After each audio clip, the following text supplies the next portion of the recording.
ஏன் கலக்கத்தோடு இருக்கிறாய்? எப்படியாவது ஒரு வகையில்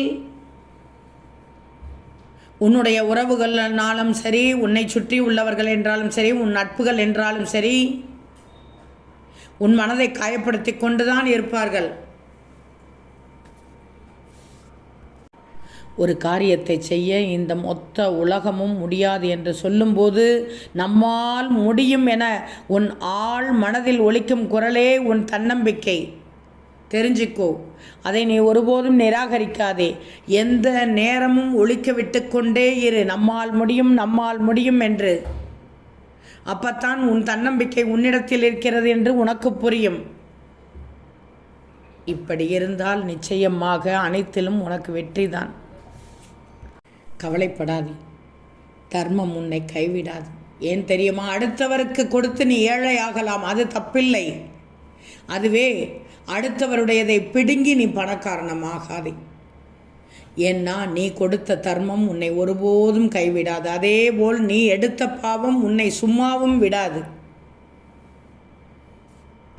நீ என்னிடம் சரணாகதி அடைந்து விட்டாய். எனவே உன்னுடைய ஒவ்வொரு பிறவியிலும் நான் உன்னை காத்து உன்னை வழி நடத்தி சென்று கொண்டுதான் இருக்கிறேன். இதன் சூத்திரத்தை வேண்டுமானால் உன்னால் புரிந்து கொள்ள முடியாது. இந்த வாழ்க்கை என்னால் எழுதப்பட்ட நாடகம்.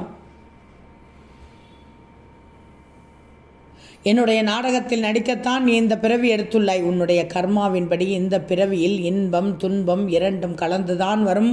அதை நீ அனுபவித்து தான் ஆக வேண்டும். ஆனால் இறுதியில் உன்னை உயர்ந்த இடத்திற்கு கொண்டு சென்று இந்த நாடகத்தை முடித்து வைப்பேன். கவலைப்படாது.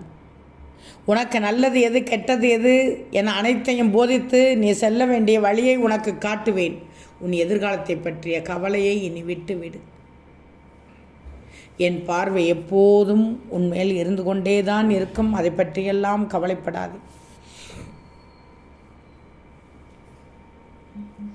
எவ்வளவு முயன்றாலும் வாழ்க்கையில் எந்த முன்னேற்றம் இல்லையே என்ற உன் எதிர்காலத்தை பற்றிய பயம் உன் மனதில் எப்போதும் இருக்கிறது என்பதை நான் அறிந்து விட்டேன். இதை இன்றே தூக்கி எறிந்துவிடு.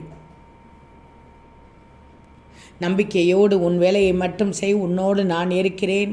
உனக்கான நல்ல நாள் இன்றாக கூட இருக்கலாம், நாளை விடியலாக கூட இருக்கலாம் என்று நம்பி தூங்கு தங்கமே. ஓம் சாய்ராம்.